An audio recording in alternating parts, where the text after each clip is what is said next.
Hi friends, welcome to Lakshmi కథల హరివిల్లు. మనం ఇప్పుడు ఎద్దనపూడి సులోచనారాణి గారిచే రచింపబడిన కీర్తి కిరీటాలు అనే నవల గురించి చెప్పుకుంటున్నాం కదండి. ఆలస్యం చేయకుండా నెక్స్ట్ పార్ట్లోకి వెళ్దామండి. వెళ్లే ముందు అందరికీ ఒక రిక్వెస్ట్ అండి. ఎవరైనా సబ్స్క్రైబ్ చేసుకోకుండా చూస్తున్నట్లయితే ప్లీజ్ దయచేసి సబ్స్క్రైబ్ చేసుకోండి. అది నాకెంతో ప్రోత్సాహాన్ని ఇస్తుందండి. అలాగే వీడియో నచ్చినట్లయితే మీ ఫ్రెండ్స్కి, ఫ్యామిలీ మెంబర్స్కి షేర్ చేయండి. దాసు, అమ్మా, ఒక చిన్న పని చేసి పెట్టాలి. చెప్పండి అమ్మా, దాసు వినయంగా అడిగాడు. అతని కళ్ళలో ఆశ రెపరెపలాడుతోంది. రాజ్యలక్ష్మి లాంటి వాళ్ళు ఎవరిచేత ఏ పని ఊరికే చేయించుకోరు. అందులో కాస్త చాటుమాటుగా జరగాల్సిన విషయం అంటే తప్పకుండా ప్రతిఫలం బాగా ముడుతుంది. అందుకే దాసు తెగించి ఆవిడ చెప్పిన పనులు చేయడానికి సిద్ధమవుతాడు. రాజ్యలక్ష్మి దాసు ఇలా ఒంటరిగా వచ్చినందుకు సంతోషించినా మళ్ళీ అంతలోనే భయంగా గుమ్మం వైపు చూసింది. కిషోర్ ఇంట్లో లేడా? నీకు నమ్మకంగా తెలుసా? తెలుసమ్మా, ఆయన కోమలి దగ్గరకు వెళ్ళాడు. నేనేగా దింపి వచ్చాను. ఎక్కడికి వెళ్తున్నావని చెప్పి వచ్చావు? కిషోర్ వట్టి అనుమానపు మనిషి. ఆవలిస్తే పేగులు లెక్క పెడతాడు. ఆ సంగతి మీకంటే నాకే బాగా తెలుసమ్మా. నేనంత తెలివి తక్కువ వాడిని అనుకుంటున్నారా? మీరు మొన్న రహస్యంగా నీతో పనుంది దాసు అన్నప్పటి నుంచి నేను ఒంటరిగా కలవటానికి మార్గం కోసం చూస్తూనే ఉన్నాను. చివరికి ఈ రోజుకి అవకాశం దొరికింది. ఈ పూట డ్యూటీలోకి రాగానే కడుపు నొప్పిగా ఉందని బొంకాను. కిషోర్ గారిని కోమలి దగ్గర దింపగానే కడుపు నొప్పి ఎక్కువైనట్లుగా విలవిలలాడాను. డాక్టర్ దగ్గరికి వెళ్ళి చూపించుకుంటాను అని చెప్పి సెలవు ఇమ్మంటే అడిగి ఆయన వెంటనే పంపించేశారు. ఆయా ఎక్కడా? స్నానం చేస్తుందమ్మా. వంటకు కుర్రాడు వంట ఇంట్లో ఉన్నాడు. నేను చప్పుడు చేయకుండా పెరటి గుమ్మంలో నుంచే లోపలికి వచ్చి పైకి వచ్చేశాను. తలుపులు వేసేయి దాసు. దాసు తలుపులు మూశాడు. రాజ్యలక్ష్మి గబగబా వెళ్ళి పాత రికార్డ్స్ మధ్యన దాచిన ఒక కవర్ తెచ్చి ఇచ్చింది. దాసు, ఇది నా ప్రాణం అనుకో. దీన్ని నీకు అప్పగిస్తున్నాను. దీన్ని నేనేం చెయ్యాలమ్మా? దాసు హతాశుడైనట్లు చూశాడు.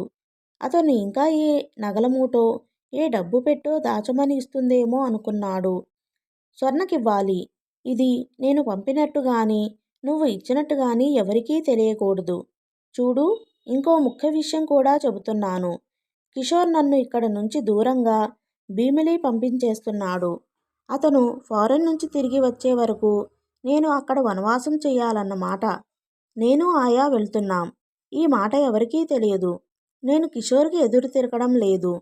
అతనితో గొడవ పడదలుచుకోలేదు దాసు. కిషోర్ ఫారెన్ వెళ్ళిపోగానే నువ్వు భీమిలి రా. ఈ హిడింబి నుంచి నన్ను తప్పించి ఇక్కడకు తీసుకువద్దు గాని. ఈ ఒక్క ఉపకారం నువ్వు చేసి పెట్టాలి. ఏం చేస్తావా? దాసు చేస్తానన్నట్టు తల ఊపాడు. స్వర్ణకి నేను ఊరు వెళ్తున్నానని తెలియదు. నేను కూడా తనను వదిలేసి వెళ్తున్నానని అపోహపడకుండా ఈ ఉత్తరం రాసి పంపిస్తున్నాను. దాసు మౌనంగా నిలబడ్డాడు.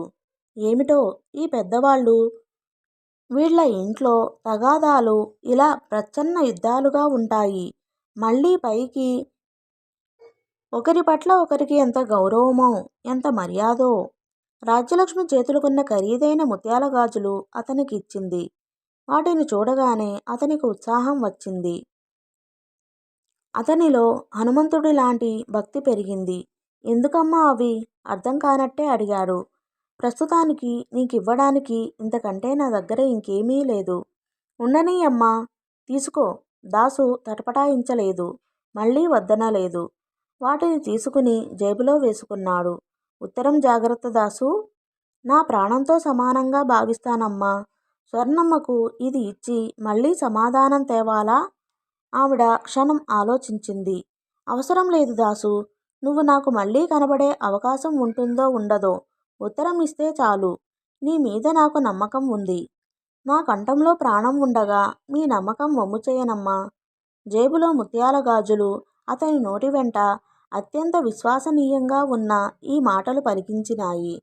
సరే దాసు, వెళ్ళు. భీమిలి రావడం మర్చిపోకు. నేను స్వర్ణ దగ్గరకు చేరాలంటే అది నీ ఒక్కడి వల్లనే అవుతుంది. నువ్వు తప్పక వస్తావనే ధైర్యంతోనే నేను వెళ్తున్నాను. మీరు నిశ్చింతగా వెళ్ళండమ్మా. కిషోర్ ఫారెన్ వెళ్ళిన మర్నాడే బయలుదేరి అక్కడికి వస్తాను. ఆ ఊరిలో నేను ఎక్కడున్నది కనుక్కోగలవా? నేను కనుక్కోలేనా? ఈ ప్రపంచంలో మీరు ఏ మూల ఉన్నా వెతికి పట్టుకోగలను. వెళ్ళిరా దాసు, మళ్ళీ ఎవరైనా వస్తారేమో. వెళ్తానమ్మా. ఉత్తరం జాగ్రత్త. దాసు తల ఊపి వెనక్కు తిరిగాడు. ముందు జాగ్రత్త కోసం తలుపులు కాస్త తెరిచి ఆ సందులో నుంచి ఎవరైనా వస్తున్నారేమోనని చూశాడు. అక్కడ ఎవరూ లేరు. చప్పున బయటకు వచ్చి తలుపులు వేసేశాడు. 2 అడుగులు వేశాడు. ఇంకో అడుగు వేస్తే మెట్ల దగ్గరకు వచ్చి గబగబా దిగేవాడే. ఇంతలో ఎవరో వెనక నుంచి మీద చెయ్యి వేశారు. దాసు వెనక్కి తిరిగాడు. వెంటనే భూతాన్ని చూసిన చిన్నపిల్లవాడిలా అతని కళ్ళు భయంతో పెద్దవైనాయి. నోరు తెరుచుకుంది. ఎదురుగా కిషోర్ నిలబడి ఉన్నాడు. అతని ముఖంలో కఠినత్వం, ఆగ్రహం చూస్తుంటే అతను అక్కడికి వచ్చి చాలాసేపు అయిందని తెలుస్తూనే ఉంది. దాసు అప్రయత్నంగా ఉత్తరం ముత్యాల గాజులున్న జేబుని గట్టిగా పట్టుకున్నాడు. ఒక నిమిషం వెనక్కు తిరిగి గదిలోకి పరిగెత్తి ఆ వస్తువుని ఆమెకి ఇచ్చేద్దామా అనిపించింది. కానీ కిషోర్ చెయ్యి మెడ దగ్గర కాలర్ని కసాయివాడు కోడిని పట్టుకున్నంత గట్టిగా పట్టుకున్నాడు. అతను ఏదో చెప్పటానికి అన్నట్లు నోరు కదపబోయాడు. కిషోర్ వెంటనే ఆ నోరుని గట్టిగా మూసేసి మెడ పట్టుకుని గబగబా ఈడ్చుకువచ్చినట్లుగా కింద ఉన్న తన గదిలోకి లాక్కువచ్చాడు. దాసు ధైర్యం తెచ్చుకోవడానికి వెర్రి ప్రయత్నం చేస్తున్నాడు. కిషోర్ దాసుని పట్టుకుని జేబులు తడిమి ఉత్తరం గాజులు తీసుకున్నాడు. ఏం దాసు, నీకు వచ్చిన కడుపు నొప్పి ఇదన్నమాట అన్నాడు. దాసు మాట్లాడలేదు. ఇలాంటి విపత్కర పరిస్థితులలో మూగతనం ఒక్కటే శ్రీరామ రక్ష అని అతనికి అనుభవపూర్వకంగా తెలుసు. కిషోర్ ఉత్తరం తీసి చదివాడు. అతని కళ్ళలో ఎర్రజీరలు తొంగి చూసినాయి. దాసు అన్నాడు కళ్ళు పిగిస్తూ. ఏం సార్? ధైర్యం తెచ్చుకుంటూ అడిగాడు. దీనికి నిన్నేం చెయ్యాలి? మీ ఇష్టం సార్. కానీ ఆ చేసే ముందు ఒక్కటి ఆలోచించండి. మేం పేదవాళ్ళం. మీరిచ్చే జీతాలు మాకు చాలవు. మా కడుపు నిండాలంటే ఇలాంటి కక్కుర్తి పనులు చేయక తప్పదు. ఆ ఉత్తరంలో ఏముందో నాకు తెలియదు. అది స్వర్ణమ్మ గారికిస్తే అంత ఖరీదైన గాజులు నాకు దొరుకుతాయి. నా అవసరాలు కొన్ని వాటితో తీర్చుకోవచ్చు. అందుకని గడ్డి తింటావా? లేని వాళ్ళం ఏదో ఒకటి తినాలి కదా. భగవంతుడు మాలాంటి పేదవాళ్లను చేస్తే మీ ఉన్నవాళ్ళు ఇలాంటి ఆశలు పెట్టి దొంగలుగా చూస్తున్నారు. ఇంత ఇదిగా పట్టుబడిన తర్వాత కూడా నీకు సిగ్గులేదా? సిగ్గెందుకు సార్? తెలియక చేసిన తప్పు కాదుగా. అయితే తప్పు అని ఒప్పుకున్నట్లేగా. ఈ తప్పు నాది కాదు, నా ఆకలిది. నాకు చాలా అప్పులున్నాయి. ఒక 5,000 ఎక్కడైనా ఇప్పించమని మిమ్మల్ని ఎన్నాళ్ల నుంచో బ్రతిమలాడుకుంటున్నాను. కిషోర్ దాసుని కంపరంగా, నఖశిఖ పర్యంతంగా తీక్షణంగా చూశాడు. దాసు మాటలు నేర్చిన పనివాడు. వర్గభేదాల గురించి చాలా లెక్చర్లు విన్న మనిషిలా ఉన్నాడు. ఇలాంటి వాళ్ళకి పేదరికం ఒక కవచం. దాని సాకుతో చేయదలుచుకున్న పనులు చేసేస్తారు. దాసుతో తర్కించి ప్రయోజనం లేదు. కిషోర్ చూపుల్లో హఠాత్తుగా కఠినత్వం తొణిగిపోయింది. మామూలుగా అయ్యాడు. చేతిలో ఉత్తరం మరోసారి చదివాడు. తరువాత అది మడుస్తూ తలెత్తుతూ అన్నాడు. దాసు, భయపడకు. నేను నిన్ను ఈ పని ఎందుకు చేశావు అని సంజాయిషి అడగడం లేదు. నిన్ను బెదిరించి ఈ ఉత్తరం తీసుకోవాలని అంతకంటే అనుకోవడం లేదు. ఇది నాకు కావాలి. నువ్వే ఇవ్వు. దాసు అయోమయంగా చూస్తున్నాడు. ఉత్తరం అతని చేతిలోనే ఉంది. ఇంకా ఇవ్వమంటాడేమిటి పెద్ద మనిషి? దాసు, ఈ ఉత్తరం నీ దగ్గర నుంచి నేను కొనుక్కోవాలని అనుకుంటున్నాను. ధర ఎంతో చెప్పు. సార్, దాసు తికమక పడ్డాడు. అవును, నీ నమ్మకంతో అమ్మ దగ్గర నుంచి దీన్ని నువ్వు సంపాదించావు. నేను నీతో బేరం ఆడను. ఎందుకంటే ఇది నాకు చాలా విలువైంది. ఒక్క మాటలో చెప్పాలంటే నా భవిష్యత్ అంతా ఈ ఉత్తరం మీద ఆధారపడి ఉంది. నువ్వు నాకు చాలా మేలు చేశావు. కోమలి పాస్పోర్ట్ కోసం నేను అనుకోకుండా ఇంటికి రాకపోతే, నువ్వు రావడం ఆయా చూడకపోతే నాకు ఇదేమీ తెలిసేది కాదు. కిషోర్ చేతిలో ఉన్న ముత్యాల గాజులు అతని జేబులో తోసేశాడు. నీ అవకాశం, అదృష్టం నేనేం పాడు చెయ్యను. ఆ గాజులు నీవే. ఈ ఉత్తరం నాకు ఇచ్చేయడానికి ఎంత కావాలో చెప్పు. బిగుసుకుపోయినట్లుగా చూస్తుండిపోయాడు దాసు. కిషోర్ జేబులో నుంచి తాళం చేతులు తీసి డ్రాయర్ మీద పెట్టేశాడు. ఆల్ రైట్, నాకు చెప్పవద్దు. ఆ బీరువాలో డబ్బుంది. దీనికి ఎంత వెల కట్టదలుచుకున్నావో తీసుకో. కానీ ఈ రహస్యం మాత్రం మన మధ్యనే ఉండిపోవాలి. ఈ ఒక్క ఉపకారం నువ్వు చేశావని అంటే నీ మేలు జన్మలో మర్చిపోలేను. దాసు తటపడాయించసాగాడు. తీసుకో దాసు, నాకు చాలా పనుంది. నేను త్వరగా వెళ్ళాలి. దాసు మీద డబ్బు అనే మాట ఎప్పుడూ మంత్రంలా పనిచేస్తుంది. ఇప్పుడు కూడా అదే జరిగింది. తాళం చెవులు తీసుకున్నాడు. 8వ నంబరున్న తాళం చెవి. కిషోర్ ఉత్తరం జేబులో పెట్టుకుంటూ చెప్పాడు. దాసు వణుకుతున్న చేతులతో బీరువా తెరిచాడు. అతని కళ్ళు జిగేలుమన్నాయి. అక్కడ డబ్బు బాగానే ఉంది. ఎంత తీసుకోవాలి? 5,000? మరీ తక్కువ కదూ. 10,000? అయితే మరీ ఎక్కువ అవుతుందేమో.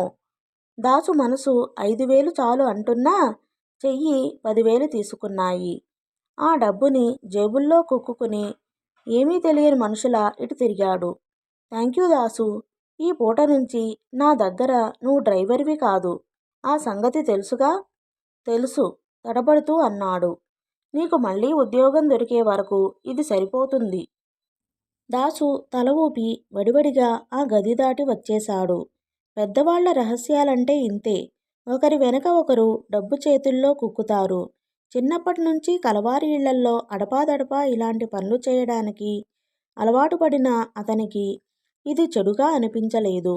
అంతరాత్మ వేధించలేదు. దాసు వెళ్ళిపోగానే కిషోర్ మరోసారి ఆ ఉత్తరం చదివాడు. అది చదివిన కొద్దీ అతని మనసులో ఆవేశం పొంగి పళ్ళు పటపటా కొరుకుతున్నాడు. బ్లడీ ఉమెన్ అనుకున్నాడు కసిగా. ఏ పనైనా ఇట్టే సాధించగలిగే తను ఎంత ప్రయత్నించినా ఆవిడ చేత ఆ వీలునామా ఎక్కడుందో చెప్పించలేకపోతున్నాడు. తన చేతుల నుంచి తప్పించుకోగలనని ఆవిడ నమ్మకం. అతని పెదవుల మీద క్రూరమైన నవ్వు కదిలింది. ఫోన్ తీసి నంబర్ డయల్ చేశాడు. దాసు స్వర్గంలో తేలిపోతున్నట్లుగా ఇంటికి వచ్చాడు. అతని చేతిలో కొత్త సూట్ కేసు, దాని నిండా ప్యాకెట్లు ఉన్నాయి. అతనికి ఎన్నాళ్ళ నుంచో ఫారిన్ లిక్కర్, ఫారిన్ సిగరెట్స్ కొనుక్కోవాలని ఆశ. అది ఈ రోజుకి నెరవేరింది. రెడీమేడ్ బట్టలు కొనేశాడు. బూట్లు కూడా కొన్నాడు. అతనికి తీరాల్సిన కోరికే ఇక ఒక్కటే మిగిలిపోయింది. కేబ్రా డాన్స్ చూడడం. అది డాన్సర్తో ఒక రాత్రి గడపడం. అది ఇక్కడ సాధ్యం కాదు. బొంబాయి వెళ్ళిపోవాలి. అందుకు రెడీ అయిపోయాడు. దాసు లిక్కర్ బాటిల్ తీసి గ్లాసులో వంపుకున్నాడు. అతనికి పుట్టిన ఇన్నాళ్లకు తను ఒక మనిషేనని ఆనందం, సంతృప్తి కలుగుతున్నాయి. ఒక్క గుక్క తాగాడో లేదో వీధి తలుపు చప్పుడయింది. జానీ అప్పుడే వచ్చేసిందా? దాన్ని కూడా బొంబాయి తీసుకెళ్ళాలి. అందుకే వెంటనే గదికి రమ్మనమని ఫోన్ చేశాడు. దాసు వెళ్ళి తలుపు తెరిచాడు. కానీ అతనికి ఎదురుగా వయ్యారాలు పోతూ హలో దాసు అంటూ జానీ నిలబడలేదు. ఎర్ర టోపీలు ధరించిన ఇద్దరు దాసుని లాఠీలతో లోపలకు నెట్టి చొచ్చుకుని వచ్చారు. వాళ్ల వెంట కాకీ యూనిఫామ్ ధరించిన ఆయన ఉన్నాడు. దాసు పోలీసుల్ని చూడగానే కంగారు పడ్డాడు. ఏమిటి, ఎవరు కావాలి? వాళ్ళు దాసుని మిర్రి చూసి వెళ్ళి కొత్త పెట్టె తెరిచారు. అందులో డబ్బు, గాజులు కనిపించాయి. దొరికినాయి సార్, ఒక అతను అన్నాడు. మరో అతను చకచకా డబ్బు లెక్క పెట్టాడు. 600 తక్కువ ఉంది సార్ అని చెప్పాడు. ఇదిగో కనిపిస్తున్నాయిగా ఆ పెట్టెని, లిక్కర్ని, బూట్లని చూపిస్తూ అన్నాడు ఇన్స్పెక్టర్. ఏమిటి మీరనేది? ఇవి నీకెక్కడివి? ఇవి నావే. అలాగేం? నువ్వు కడుపు నొప్పి అనే వంక పెట్టి కిషోర్ గారు కారులో తాళాలు మర్చిపోతే రహస్యంగా ఇంటికి వెళ్ళి బీరువా తెరిచి డబ్బు తీస్తుంటే ఆయా చూసి కేకలు పెడితే పారిపోయి రాలేదేం? నేనా? దాసు గుండెల మీద చెయ్యి వేసుకున్నాడు. ఎంత అబద్ధం, ఎంత మోసం అన్నాడు కళ్ళనీళ్ల పర్యంతం అవుతూ. అబద్ధమో మోసమో స్టేషన్లో చెప్పుదువుగాని. పద. బీరువా మీద నీ వేలిముద్రలు ఫోటో తీశారు. అవి వస్తేగాని ఎవరు అబద్ధం చెప్తున్నారో తెలుస్తుంది. నడువు. హరిదేవుడా! దాసు తను తవ్వుకున్న గోతిలో తనే పడ్డ మనిషిలా చూడసాగాడు. కిషోర్ ఫారెన్ వెళ్తున్నది ఆ రోజే. పేపర్లో అతని ప్రయాణపు కార్యక్రమం గురించి విస్తృతంగా ప్రచారం జరిగింది. పైపెచ్చు ఆర్భాటంగా చేసి అదొక ప్రత్యేకమైన వార్తలా నలుగురి నోళ్లలో పడేలాగా చేసే సామర్థ్యం కిషోర్కి చాలా ఉంది.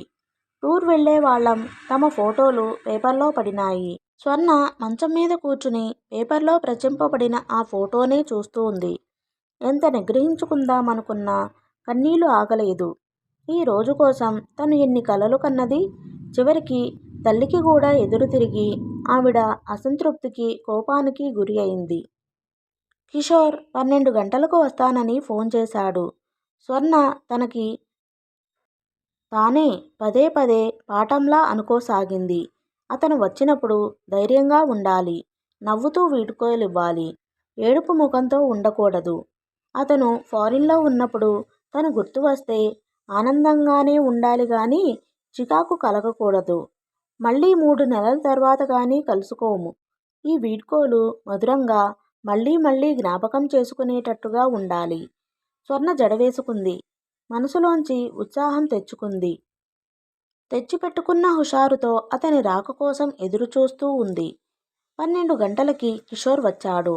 కానీ స్వర్ణ ఆశించినట్టు ఒక్కడే రాలేదు. వెంట అందరూ ఉన్నారు. ఊరు వెళ్లే ముందు స్వర్ణని చూడడానికి వచ్చారు. స్వర్ణ, అమ్మ లేదు, విశాఖపట్నం వెళ్ళింది అన్నాడు కిషోర్. ఈ వార్త స్వర్ణకి పిడుగుపాటు అయ్యింది. ఎప్పుడు తిరిగి వస్తుంది? ఇప్పుడప్పుడే రాదు. తన ఆరోగ్యం అసలు బాగాలేదు. ఇల్లు తాళం వేస్తున్నాం. ఆంటీ వెళ్తున్నట్టుగా నాకు చెప్పనే లేదు. నీకు ఫోన్ చేస్తానని అన్నది. చేయలేదా? కిషోర్ ఆశ్చర్యంగా అడిగాడు. స్వర్ణ చేయలేదన్నట్లుగా తల ఊపింది.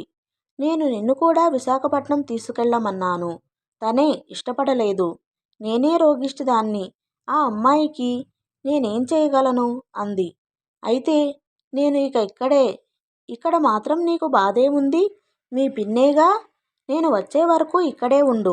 ఇవిగో, నువ్వేదో జానపద గేయాలు కావాలని అమ్మని అడిగావట. నీకు ఇమ్మని ఇచ్చింది అని అట్టపెట్టెలు అక్కడ పెట్టాడు. ఆ తరువాత వాళ్ళు ఎక్కువసేపు ఉండలేదు. అందరూ వెళ్ళిపోయారు.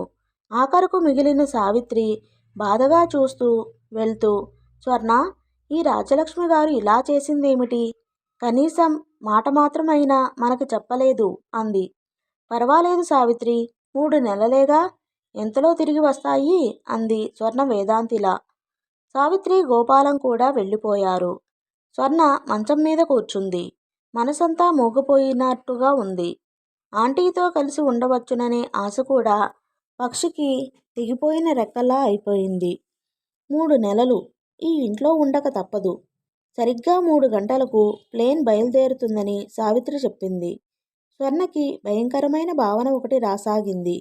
ఇక్కడ ఒంటరితనం, అందరూ తనని వదిలేసినటువంటి భయం. స్వర్ణకి మంచం మీద నుంచి దిగాలనిపించింది. వీధిలోకి వెళ్ళాలనిపించింది. ఆ మంచం ఒక నరకంలా, దాని మీద నుంచి వెళ్ళిపోతే పిచ్చెక్కినట్లుగా అనిపించసాగింది. ఈ మంచం మీద నుంచి దిగడం, ఆ నరకం తప్పించుకోవడం, ఈ రెండూ సాధ్యం కాదేమో అనుకుంది. స్వర్ణ చేయి చాచి మంచం పక్కన పెట్టిన స్లీపింగ్ పిల్స్ తీసుకుంది. రెండూ ఒకేసారి వేసుకుని మంచినీళ్లు తాగింది. 5 నిమిషాల తర్వాత ఆరాటం తగ్గి మనసు హాయిగా అనిపించింది. కళ్ళ మీదికి నిద్ర రాసాగింది. అదే కన్నతల్లి స్పర్శలా ఉంది.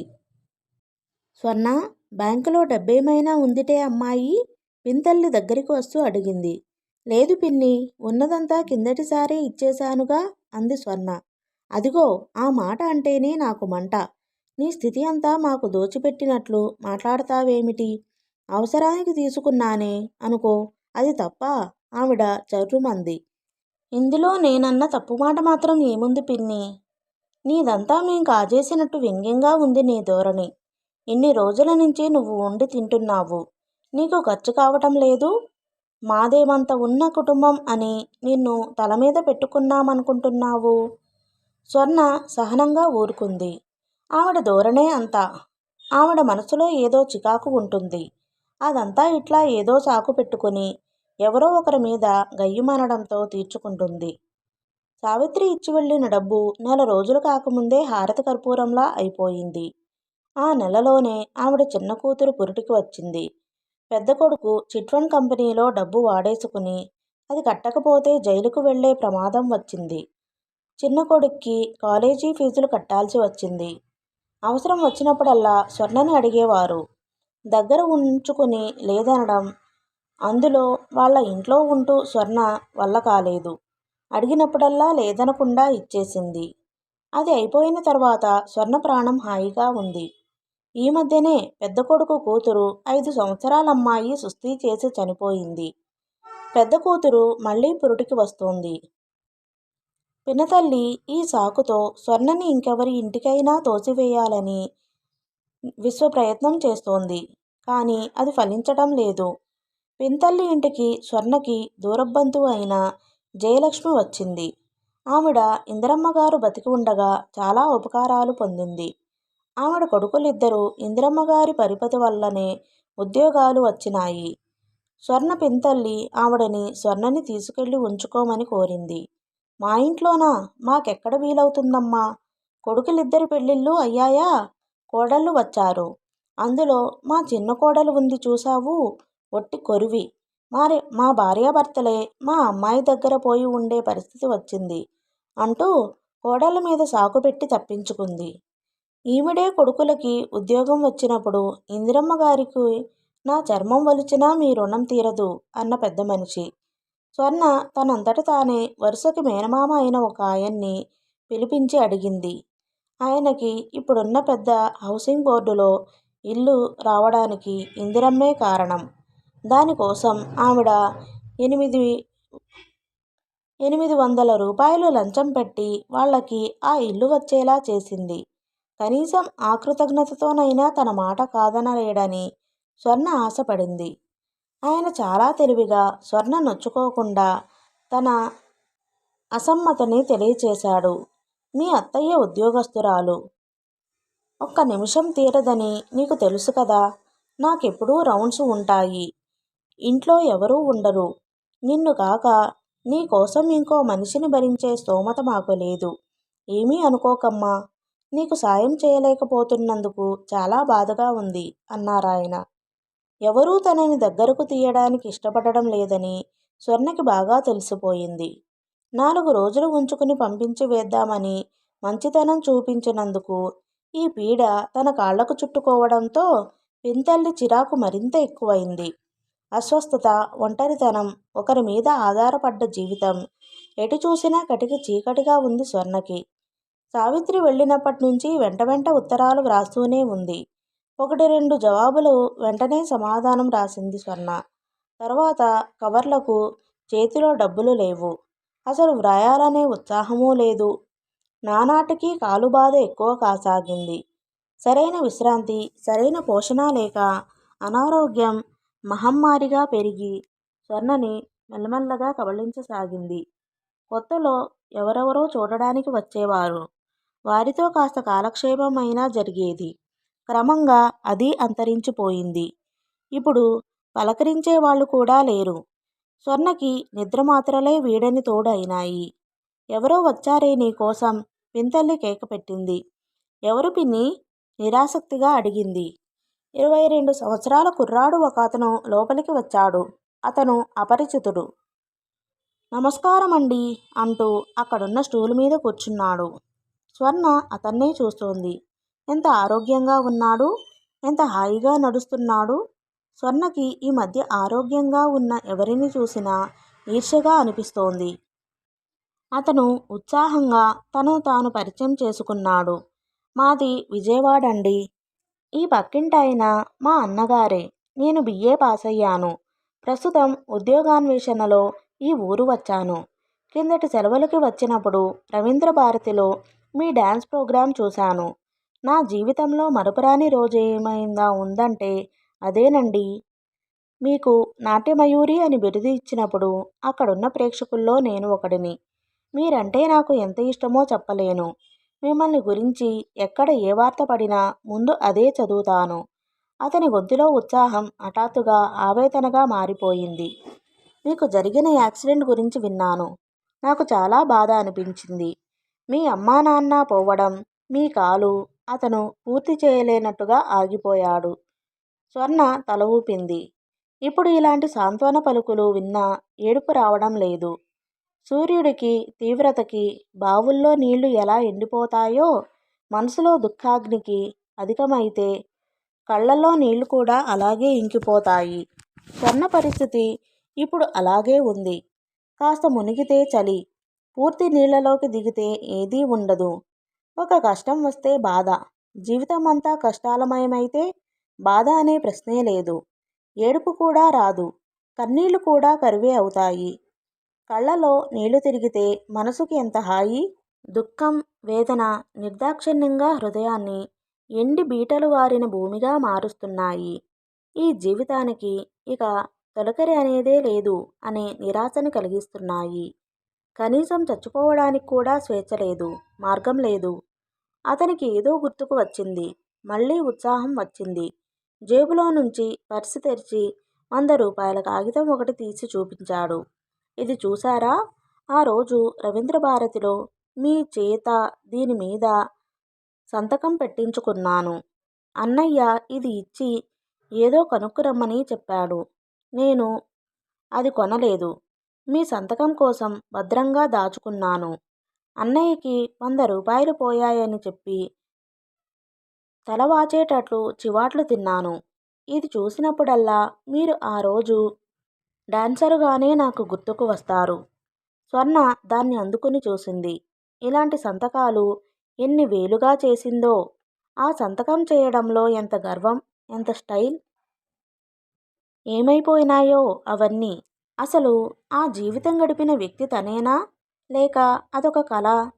స్వర్ణ దాన్ని అతనికి తిరిగి ఇచ్చేసింది. దిగులు నిండిన స్వర్ణ ముఖం చూడగానే అతని ఉత్సాహం చచ్చిపోయింది. అతని కళ్ళు స్వర్ణ మాసిన చీరని, జాకెట్టుని ఆర్తిగా చూసినాయి. ఆ రోజు రవీంద్ర భారతిలో విద్యుల్లతలా మెరిసిన నాట్యమయూరికి ఇక్కడిలా అనారోగ్యంతో ఒడలిపోయిన దీనంగా కూర్చున్న ఈ అమ్మాయికి పోలిక కనిపించడం లేదు. అతను ఎక్కువసేపు కూర్చోలేకపోయాడు. వస్తానండి అంటూ లేచాడు. స్వర్ణ తల ఊపింది. అతను గుమ్మం వరకు వెళ్ళాడు. తటపాటాయింపుగా ఆగాడు. మళ్ళీ వెనక్కు తిరిగి వచ్చాడు. మెల్లగా అడగలేనట్టుగా అడిగాడు. నేను ఒకటి చెబితే మీకు అవమానంగా భావించరుగా? అతను జేబులో నుంచి 100 రూపాయల కాగితం తీసి స్వర్ణ మంచం మీద పెడుతూ ఇది మీ దగ్గర ఉంచండి అన్నాడు. స్వర్ణ తల ఎత్తి అతని వైపే చూస్తోంది. అతను చాలా నొచ్చుకున్నట్లుగా ఇది మీ గుర్తుగా నా దగ్గరుంది. మిమ్మల్ని చూస్తే పరిస్థితులు సరిగ్గా లేనట్లుగా కనిపిస్తోంది. ఇది మీకు ఏ రకంగానైనా ఉపయోగపడితే అంతకంటే సంతోషం నాకేమీ ఉండదు. దయ ఉంచి నన్ను అపార్థం చేసుకోకండి. అతను అర్థిస్తున్నట్లుగా అమాయకంగా చూసిన చూపులో కానీ, అతని కంఠస్వరంలో ప్రతిధ్వనిస్తున్న అభిమానం చూసిన ఆ క్షణంలో స్వర్ణ కళ్ళల్లో చివ్వున నీళ్లు ఉబికినాయి. ఆ కుర్రాడిని తమ్ముడు అని పిలవాలని అనిపించింది. అతని భుజం మీద చెయ్యి ఆనించి ఒక్కసారి కరువు తీరా ఏడవాలని అనిపించింది. తను రెండూ చేయలేకపోయింది. ఇంతలో పింతల్లి కంఠం వినిపించింది. ఆవిడ ఇటే వస్తోంది. ఆవిడ కళ్ళలో డబ్బు పడితే ఆగదు. స్వర్ణ చప్పున ఆ నోటు తీసి అతనికి ఇచ్చింది. నీ పేరేమిటో నాకు తెలియదు. నీ అభిమానంతో నాకు ప్రాణం పోశావు. ఇది నా గుర్తుగా నీ దగ్గరే ఉండని. నా అవసరాలు భగవంతుడు కూడా తీర్చలేడు. నీ ఈ జ్ఞాపకం నాకు కూడా విలువైనదే అంది. అతను నిస్సహాయంగా చూశాడు. వెళ్ళు తమ్ముడు, మనం మళ్ళీ కలుసుకోకపోయినా నేను నిన్నెప్పుడూ మర్చిపోను. అతను వెళ్ళిపోయాడు. పింతల్లి అక్కడికి వచ్చింది. డబ్బిస్తుంటే తీసుకోకూడదు. ఆ నీలుగుడు దేనికి? అవసరాలకు కూడా లేక ఏడుస్తుంటే మళ్ళీ టెక్కుపోతావేం? ఇదే ఇంకెవరైనా అయితే వాళ్ళని వీళ్ళని అడిగి 4 డబ్బులు పోగు చేసుకునేవారు. స్వర్ణ ఆవిడ తిట్లని భరించింది. అమ్మా, చూస్తున్నావా? బిడ్డకి ఇలాంటి స్థితి వస్తుందని తెలిస్తే నువ్వు అలా డబ్బులు వృధా చేసేదానివా? పెట్టవు. నువ్వే కాదు, ఏ కన్నతల్లి అలా చెయ్యదు.